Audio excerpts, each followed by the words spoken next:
Wojo, it's a rainy Sunday. I thought I'd come over to the new and show you guys the future world headquarters of TuffHead. This is going to be the new weld and grind shop. There in here is going to be the new display and office area here. So about 2 more weeks we'll be moved in here with all the equipment and hopefully up and running full tilt. This is actually, I'm renting a space with the machine shop that I partnered with, which is their upstairs and all that stuff. So now I have full access to the machine shop for any kind of little things I need, jigging, R&D, prototyping. It's all right here now, so it's gonna be really cool. But the reason I'm making this video is I wanted to go over a bunch of different ways to sharpen broadheads, particularly ours. But I want to explain that there's no one size fits all. So everyone's always asked me what I prefer, blah blah blah. And it really doesn't matter what I prefer. I do this all the time, so I have different ways that I do things, and I can do things quicker and so forth and so on. So I'm going to show you a bunch of different ways. You need to find what works for you and what is easiest for you to do.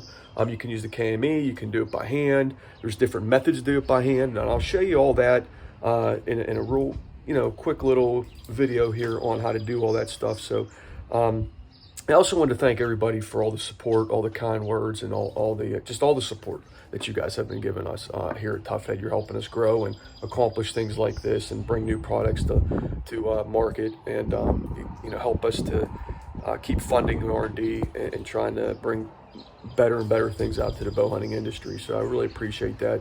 I thank all of you for your support with TuffHead. So here we are. I'm going to do a video. It's a Sunday. It's a rainy Sunday, so I thought it'd be a great day to do a resharpening video. I'll go over a bunch of ways. Like I said, if you have any questions or comments, feel free to put them below. Call me, shoot us an email at info@toughhead.com, and we'll get back to you. Thanks. All right. So first, we'll go over all the different ways to sharpen your broadhead. These are all the ways that I think the single bevel is the easiest to sharpen. Easiest way to resharpen them. So what we got here, first we'll start with the jigging. Everybody knows the KME. This is a really nice accessory to set your bevel angle and to use so you have a consistent angle if you're not comfortable enough doing it by hand. This is a great tool to have. Currently we are modifying these to fit a 30-degree bevel to approximately 33 degrees. Currently they only go up to about 28, I think, max. I believe KME is going to start modifying these from the factory. So, but right now we are modifying these under the permission of KME so that they will work with our classic line, which is 30 degrees, and maybe a couple other ones that are 30. So there's that. So the other methods are, everybody have seen the like a DMT stone.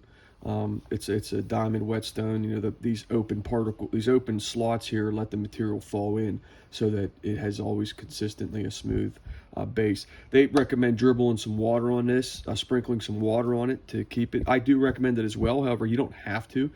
You can do these dry. Sometimes it is just easier just to do them dry, but there's this method. The other method is sandpaper. Okay. This is a really inexpensive way to do it. Make sure you have a nice hard surface, flat hard surface. The flat consistency is important, and then you can go through your different grades of sandpapers to sharpen your heads. And that works really well with the KME system. The other methods are, which I kind of really like, are the whetstones. These are actually Japanese whetstones here, water stones. We have sourced a really nice product that is down south, I believe in Alabama. They're an Arkansas whetstone, but these are the ones I use. And then this is what we actually source now. This nice kit. They're going to be for sale on our website. They call it the Sportsman's Kit. It comes with your honing oil. So you don't always have to use water with these. You can actually use honing oil. There's not a preferred method. Sometimes I'll just let these constantly soak inside a bucket of water or whatever, so that they're always wet. Pull it out, use it, put it back in. Use your hand and basically clean them up to clean them, and then you're good to go. So, but this is the same thing. They're just a nice smaller accessory that we're going to be selling on our website. This is the brand I've been using a lot. They are sourced in the United States. I believe they're from Alabama, I think, but they are an Arkansas whetstone, which is very similar to the Japanese whetstone. You have your soft You have your soft and your harder ones for you know, clean up and dressing up. So these will be available on our website. That's really nice for you know, keep it in your kit. So we have those. They're packaged up really nice. Okay. And then another thing everyone knows, the bevel sharps that we sell, which the original owner TuffHead created these as well. His daughter took over the company, but we were one of the dealers for them. So it's got the leather strap on one side, and we have the diamond on the other side. This is really nice to have as well, especially throw in your pack when you're out hunting or you know, traveling or something. This works great with knives and everything. This is a 600 grit diamond, which I really like this. And then it's got the leather on the other side, which is pretty conditioned already for stropping. And then we also carry these nice strops, which are double-sided. They have the smooth side on one side and then the suede side. The suede side is great for the powder, which we have a blend of stropping powder now, compound. Sprinkle that on there. I like to work it in by hand and then clean up your heads. It really puts a polished shine on it, and then you can flip it over to the smooth side and work at smooth side to really bring that polish up. So this is a really nice paddle. We did source them wider, so it's easier now with the bigger 3-inch blade like our original to drag that along there now. You know, you have more surface. You don't have to worry about trying to sway it around, you know, so it gets the surface. This will actually do, you know, one surface with our head, one swipe with our heads, and it works really nice. So, and it also does come with a conditioning stone compound, which would be better for the smooth side, to start condition the smooth side. I found once you get the leather conditioned, you do not have to really keep conditioning it. Once you get that leather, the smooth leather conditioned in, it works really well by itself. So there's those methods. This isn't nice. If you do go down the route for whetstones, I recommend getting yourself a holder. This keeps it, you know, from moving on you and stuff like that. This base, I'm going to try to source a good source for these too, so I can bring them on my website. But this is a really nice source. This is my original one I got a long time ago off Amazon. But I'm looking at sourcing these through my one distributor. So, and then when you're all done with cleaning your heads and sharpening them, feel free to put some. We found this blade paste. It works really well in super wet conditions. It's just basically a chapstick. It's like a mineral oil compound. You want to wipe it on just a couple dabs on your blades, the angle of the blade, the surface, and then just kind of wipe it in a little bit, and that's all you need to do. You don't have to go crazy with it. It's not 100% necessary, but if you know you're going to be hunting in really wet conditions a lot, and you do have a concern with any kind of blade rust or anything like that, this is a great little product to keep. You can throw it in your bag. You know, very easy to throw in your bag. I mean, this would be a really nice thing to throw in your backpack on backcountry hunting and or whatever. Just be a great way to, you know, you already have your accessories. Throw this in your pack, takes up very little space, and then you know you have some security. After you kill an animal, you can resharpen it back up and keep hunting. So anyways, that's those. So that's the accessories, and then I'm going to go through how to use these in different ways for sharpening heads. All right, so the first method we're going to show here is the sandpaper method. Very inexpensive way to do this. You can get sandpaper grits from 200, actually 100 all the way up to 2,000 at any hardware store. It's a very economical, inexpensive way to do this. The most important thing to remember is you need a flat surface. So you know, a good piece of planed wood would work, hardwood, or if you're a construction worker and you have access to maybe a piece of a Corian backsplash or a marble backsplash, keep that little piece. It works great. I'm going to use a whetstone just for the purpose of the video, and we're going to show you here with the KME. I'm just going to show you the KME on one method here, and that's it, just to show you. So what you want to do is make sure you get it all clamped in there correct, so that whenever this is down on the flat surface, it's not hitting anything on the, so it might take a little bit of finagle. And once you figure it out, you want to keep that on keep the angle of the ferrule, the angle there. So get that in there. Once you get it set, you'll figure that all out. Give it a nice snug. Slide this into the housing. Okay. Then what you're going to do is back this out. And what that does, when it backs it out, it pulls the clamping device to the housing nice and tight. So there's no play there, right? So you want to back that out. Okay, make sure you're clearing everything. And then everyone's probably seen the method with the Sharpie. And I'm just gonna do this real quick just to show you guys. Okay, and then you gotta find your angle. So now this works. You can even do this without the KME, color to side, so when you're doing it by hand, you can make sure you're holding it at the right angle. So then you can eyeball it first to make sure you're hitting that angle. And then in order to adjust the angle, the further in this goes, this roller pin, the further in it is, the steeper that angle becomes. So for our classic line, you almost want this all the way in, and for the evolutions, you almost want it all the way back. It's almost a 20 to a 30 degree adjustment right there, so a 10-degree adjustment. So you just loosen that set screw, move it forward for the classic, move it back for the evolution. So this is a 20-degree evolution. I think I already have this set. So, and what you're going to do is just work it like that. Apply some pressure. Don't be afraid with this tool steel. You got to apply some pressure. And you can see I already have that angle set. It's starting to work itself off. So you're going to do that a bunch of times until you get that angle. And then basically, once you start to maybe raise a burr on the back side, or you got it pretty sharp, you're just going to hit it a couple times on that back end. And that's going to get that really, really sharp. So that's what you're going to do. You're going to keep working it, work your way up. You know, once you raise a burr, take the burr off, keep working your way up into each grit until you're really happy with what you got. So you can see that it was coming right off. That angle is perfect. Now again, you could do the same thing by doing it by hand. So one way to do it by hand with the same method, loosen that up.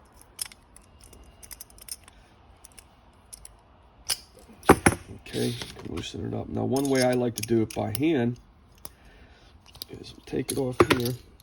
Okay, I like to use a piece of, I have a bunch of old aluminum shafts, and I cut them down so I have a nice handle. And what I'll do is I'll use that handle.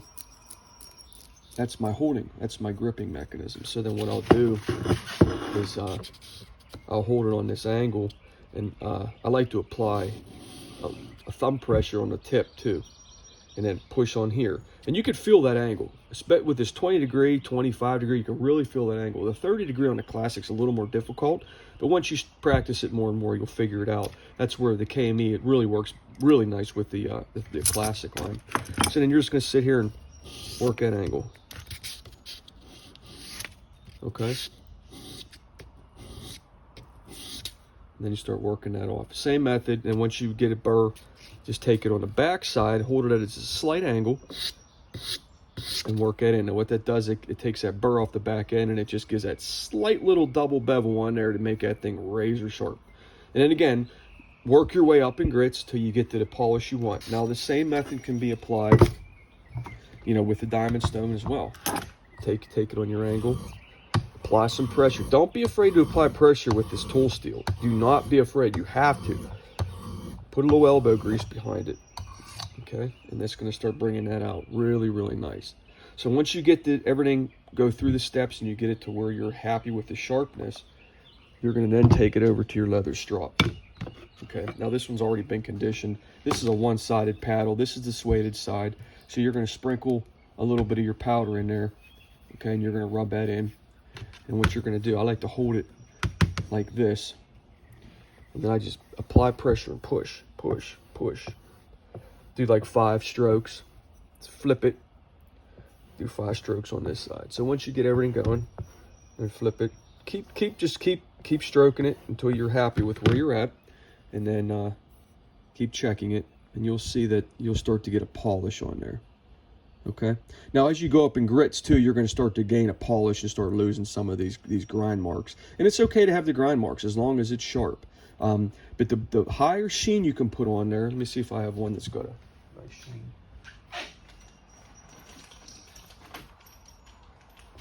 So I actually have some prototypes here, and I'll show you. This is a tester here. You can see, I mean, this thing's been used many, many times, and you can see that sheen that's on here from me resharpening it. The more mirrored finish you can put on these heads, the more protective it becomes as well. It brings out the chromium of it, it polishes that chromium, and it actually adds a layer of protection. And then once you get it to that level and you're really happy, you know, hit it with some, I was showing you about the blade guard, and then just kind of rub it on her. That's it. Hit it up a little bit, just a little bit. Hit the other side, and then you got your protection. So That's what you got. Okay, so I mean, it's pretty simple. Like I said, stropping it is probably your most important step. Now, once you get it where you want it to be, I like to take the strop, after I strop it like this, I like to take the broadhead backwards, hold it at that slight angle again, and just do a couple swipes. Apply some pressure, and that's just going to polish up that back end too. And you can see it's starting to, you know, get that mirrored finish. And just keep working it, and you'll start to feel that angle, and you'll get more comfortable with it. You really can't, I don't really recommend trying to strop with the KME. It doesn't, I mean, the leather's too soft. I don't think, you need to learn how to strop with your hand, and you'll find it's very, very easy. So those are really the preferred methods. Another thing I want to show everybody is the bevel sharp. All right. Again, before I get ahead of myself, you know, the KME, doing it by hand, it can all be done with any one of these methods. You got the whetstone, the diamond whetstone. Now they do make solid diamond surfaces similar to this, okay, which are really expensive. Then you have your sandpaper method. Now you can even have a piece of wood, have this curl around, and, you know, tack it on each side to keep that from sliding. I know the video was sliding, but I was just trying to show you. So those are your three methods, preferred methods that I like to prefer. And then the KME, you know, for your jigging, or you can do it by hand with the arrowhead, or the end of your arrow method. Now, one thing to show you on field sharpening with the bevel sharp, okay, put this one away. This one's actually for sale. Get my bevel sharp out. So, there's a couple ways to do the bevel sharp.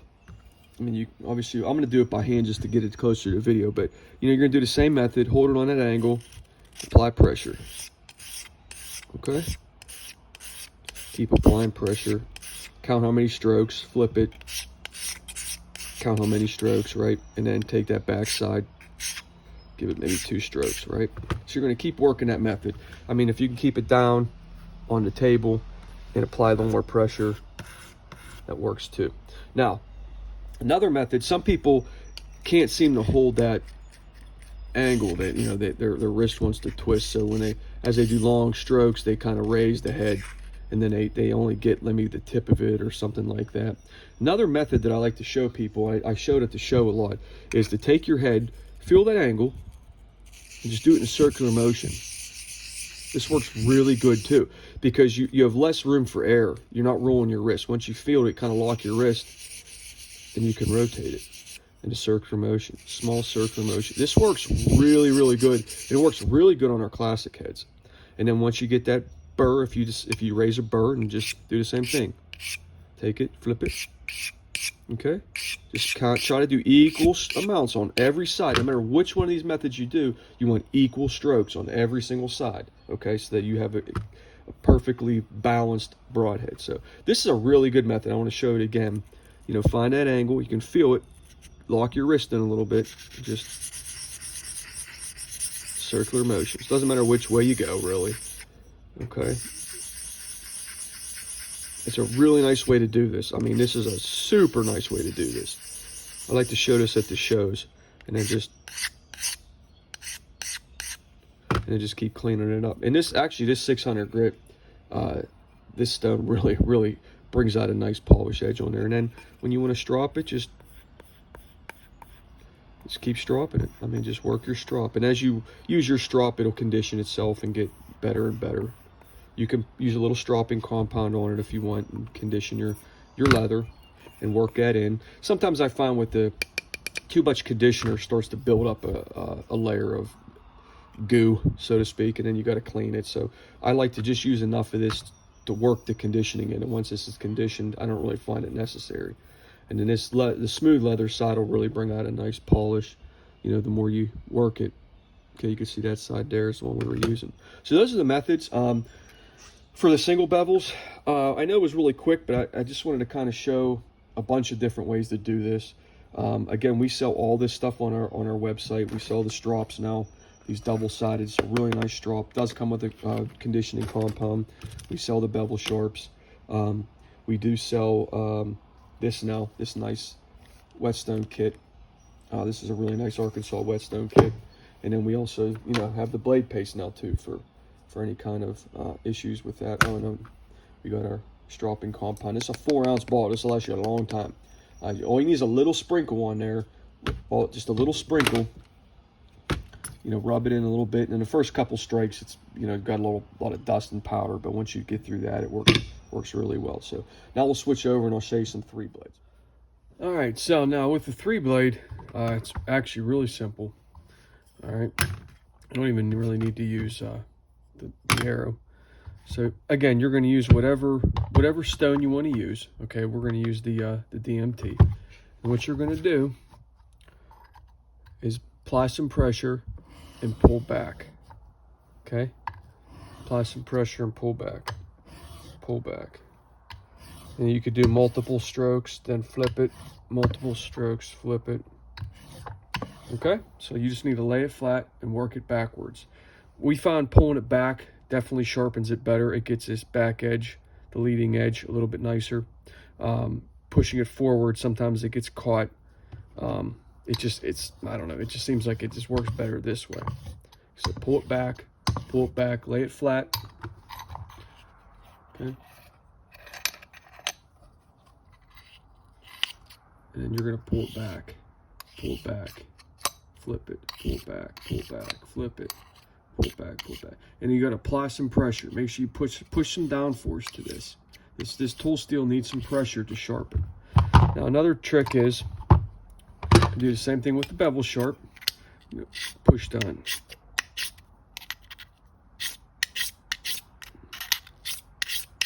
Another way to do it is, if it really needs some work, you can go back and forth like this. Short strokes, back and forth. Now with the diamond, you don't have to apply super hard, but you start getting like that. That thing is super sharp. And now, stropping it is a little strange, a little bit different. Definitely recommend stropping it. I definitely recommend stropping on your suede side. Once you get it all embedded with your aluminum oxide powder and everything, definitely do it on the vinyl side, or the suede side. The smooth side seems to get cut into a lot, so I definitely recommend doing it on the suede side with some aluminum oxide treatment. Now the trick here is, I like to use it on an old arrow piece to get, so I have some. Use your 2 pinch fingers. Now you want to hold it on a 45-degree angle and push and strop, flip it, strop, flip it, strop. So you want to keep that on like a 45-degree angle on your strop. If you do it this way, you're gonna roll it and you're gonna cut. If you do it this way, you're gonna just dig channels in. If you do it this way, you're gonna dig channels in. So you got to kind of hold it on the edge here and apply pressure and give it some strops. 3 strops. Keep it on that 45. Okay, and that really brings out that shine. Really nice. You can see all the. Ooh. Yeah, that thing is sharp. Okay, so that's how you do the 3-blade. And again, you can use any kind of stone you want. The bevel sharp works really good. This is definitely a good thing to keep in your pack. I'm going to constantly say that, but definitely works good. And then again, we got can do the same thing with this. Pull back, or the whetstone. So that's your choices, and that's the 3-blade.